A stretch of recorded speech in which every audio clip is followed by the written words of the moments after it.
बात है 4 जुलाई 2009 की। आज हम बात करेंगे रणवीर सिंह केस के बारे में। नाज़रीन ग्रामी, उत्तराखंड के एयरपोर्ट के ऊपर एक वजीर आती है। वजीर का आज दौरा होता है शहर का।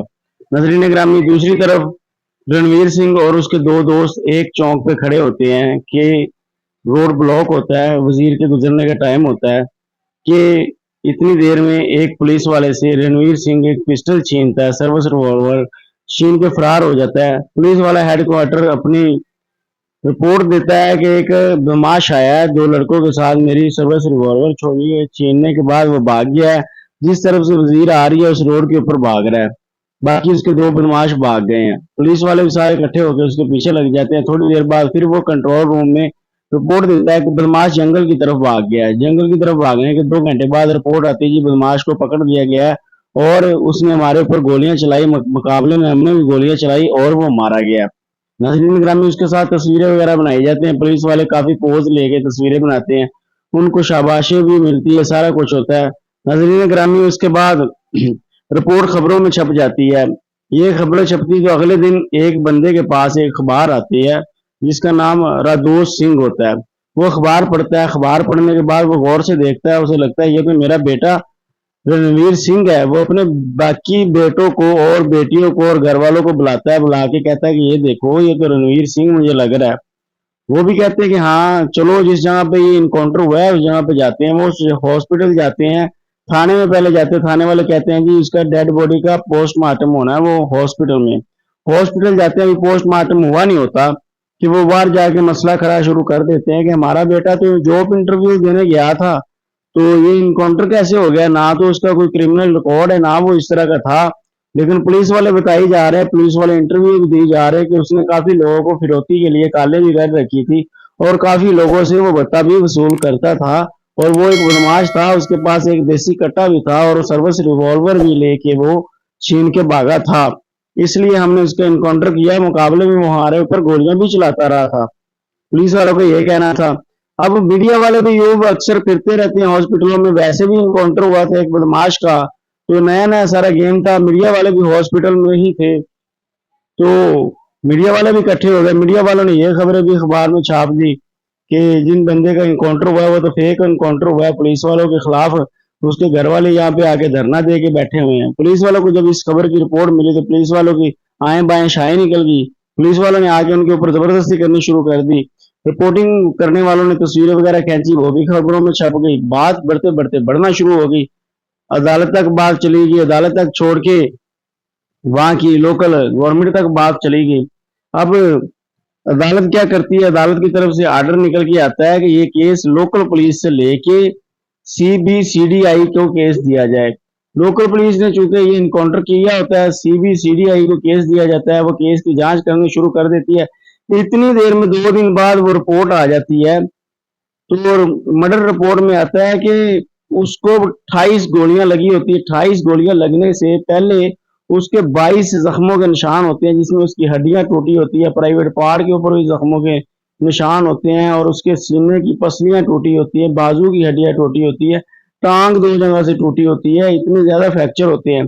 तो ये चीज बाहर निकल के सामने आ जाती है कि भाई जब इतनी ही उसे टॉर्चर किया गया, उसकी हड्डियां टूटी हुई थी, तो वो सर्विस रिवॉल्वर छोड़ के लेके भागा कैसे छीन के? और अगर वो जंगल में भागा तो मौके पे तो उसका इनकाउंटर हो गया, तो वो हड्डियां उसकी कब टूटी, मारा उसे कब गया, आखिर ये सब कुछ कैसे हो गया?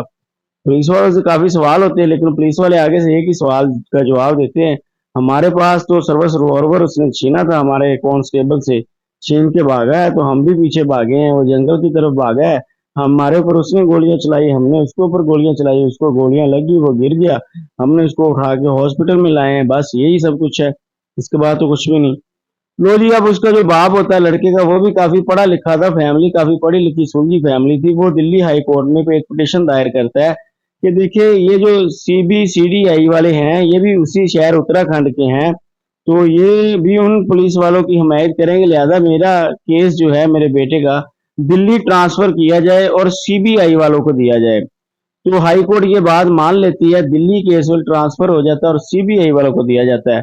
अब की बार सीबीआई वाले इन्वेस्टिगेशन करनी शुरू करते हैं, तो सोचते हैं कि सबसे पहले तो जो 2 उसके बदमाश थे जो भागे थे पहले तो उनका पता किया जाए ना, वो कौन थे और किधर भागे थे। तो आगे वाली बात फिर खुल के सामने आएगी, असल स्टोरी का तो उनको पता होगा।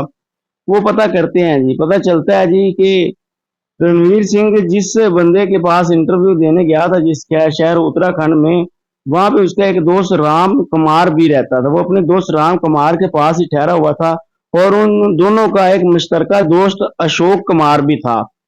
तो जिस दिन जॉब के लिए वो गया, एक्सेप्ट हो गया, तो उस शाम उन लोगों ने सोचा कि हमारी पार्टी का इंतजाम बनता है, पार्टी बनती है हम तीनों की, क्योंकि मेरी जॉब लग गई है। तो राम कुमार और रणवीर सिंह एक सिग्नल इशारे पे पहुंचे होते हैं। उन्होंने अशोक कुमार को भी फोन किया होता है कि वहां पे आ जाओ, आज हम पार्टी करेंगे।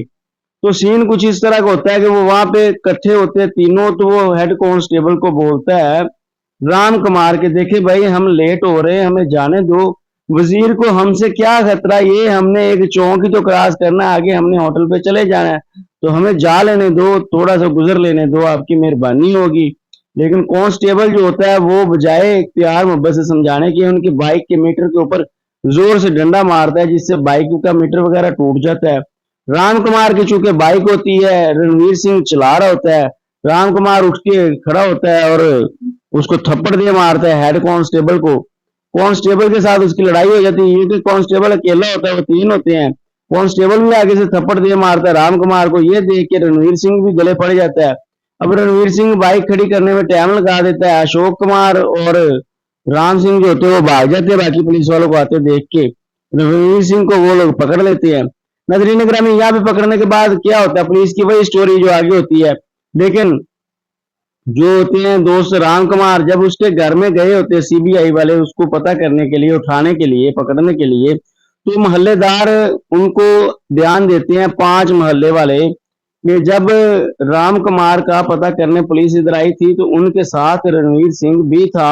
रणवीर सिंह के पता करने पे ही, पता बताने पे ही वो इधर आए थे इसको पकड़ने। लेकिन जब वो आया था तब वो ठीक था, पैदल अपने साथ चल के पुलिस वालों के आया था और उनके साथ चल के वापस गया था। लेकिन 2 घंटे बाद हमें इत्तला मिली कि वो तो एक बदमाश था और इसका इनकाउंटर हो गया। हालांकि इस लड़के के खिलाफ भी कोई ऐसा केस नहीं था, राम कुमार के खिलाफ भी, अशोक कुमार के खिलाफ भी कोई केस किसी किस्म का नहीं था किसी भी थाने में, और रणवीर सिंह के खिलाफ भी कोई केस नहीं था किसी थाने में। लो जी, सीबीआई वाले इस चीज की अच्छी से जांच करते हैं, रिपोर्ट करते हैं। रिपोर्ट करने के बाद वो 7 बंदों के नाम देते हैं पुलिस वालों के, कि इन 7 बंदों ने इनकाउंटर किया है, जानबूझ के फेक इनकाउंटर किया है। जब इनकाउंटर हुआ तब तस्वीरें भी ली गई पुलिस वालों की, सभी लोगों की। अब तस्वीरों में देखा जाता है, यूं होता है कि आप किसी मुजरिम के पीछे लगे हैं तो सारी बात है आप कहीं पे गिरे भी होंगे। अगर पुलिस वाले के ऊपर उसने गोलियां चलाई हैं तो बचने के लिए आप झुके भी होंगे, गिरे भी होंगे, आपके कदमों के ऊपर, पाँव के ऊपर, बूटों के ऊपर मिट्टी भी लगी होगी, आपकी वर्दी के ऊपर भी लगी होगी, और कुछ ना हुआ होगा, भागने की वजह से आपको पसीना तो आया ही होगा, आपकी वर्दी पसीने से गीली होगी, वर्दी ना होगी, माथे के ऊपर पसीने की हल्की सी गुशार तो होगी, वगैरह वगैरह। लेकिन जितनी भी तस्वीरें देखी की सारी तस्वीरों में पुलिस वाले लश पश खड़े हुए हैं, किसी को कुछ नहीं हुआ। और दूसरी तरफ जो 28 गोलियां से लगी हुई है, 28 गोलियां तो ऐसे थी ना कि वो सामने से फायरिंग करता जा रहा था और भागी जा रहा था, पुलिस वाले पीछे से गोलियां मार रहे थे, वो गोलियां पूरे जिस्म के ऊपर लगनी चाहिए थी, लेकिन गोलियां सीने से लेके प्राइवेट पार्ट तक लगी हुई थी। और जितनी भी गोलियां लगी हुई थी उन गोलियों को ऊपर को लग के पीछे की तरफ से, साइड वाली साइड से, पीछे की तरफ से बाहर निकली हुई थी, और आधी से ज्यादा गोलियां जमीन में धसी हुई थी। तो जब बंदा भाग रहा था मार के, तो तस्वीरों में जो नजर आ रहा था वो तो गोलियां जमीन में धसी नजर आ रही थी, और गोलियां भी इतनी करीब से मारी हुई थी कि आए बाए पार हुई थी, कुछ आगे कुछ पीछे पार हुई थी गोलियां। तो पुलिस वाले चारों तरफ से गोलियां चला रहे थे, तो पुलिस वालों को खुद को क्यों नहीं लगी, और इतने करीब से जब गोलियां मारी तो पकड़ क्यों नहीं लिया। और दूसरी बात, अगर उन लोगों ने पहले ही पकड़ा हुआ था, जो 28-22 जख्म के निशान थे, 22 जगह से उसकी हड्डियां वगैरह टूटी हुई थी, तो फिर पुलिस वाले 22 निशान होने के बावजूद, 22 हड्डियां टूटने के बावजूद वो बेहोश क्यों नहीं हुआ, वो फिर भी भागता रहा, कैसे भाग रहा था, वो इतने बंदे सामने थे पुलिस वाले और इतनी हड्डियां उसकी टूटी हुई थी, वो उठ के भाग कैसे रहा था। ये तो समझ सीबीआई वालों की समझ से बाहर थी। नाजरीन ग्रामी, 7 का तो उन लोगों ने लिख के दिया कि ये तो पूरे इन्वॉल्व है ना। 11 पुलिस वाले और टूट के वो खुद ही मान गए कि हाँ भाई हमने, ये सब फ्रॉड था। तो सभी को बिठा के उनकी एक वीडियो बनाई गई, फिर उनसे बयान लिया गया कि सारी बात बताओ कि हुई बात कैसे। तो उन लोगों ने फिर वही स्टोरी सुनाई जो उनके दोस्तों ने सुनाई, कि ऐसे ऐसे वो रास्ता मांग रहे थे, हमारा हेड कांस्टेबल जो था वो चोरी साहब ने उसको डंडा दे मारा, ऐसे हुआ।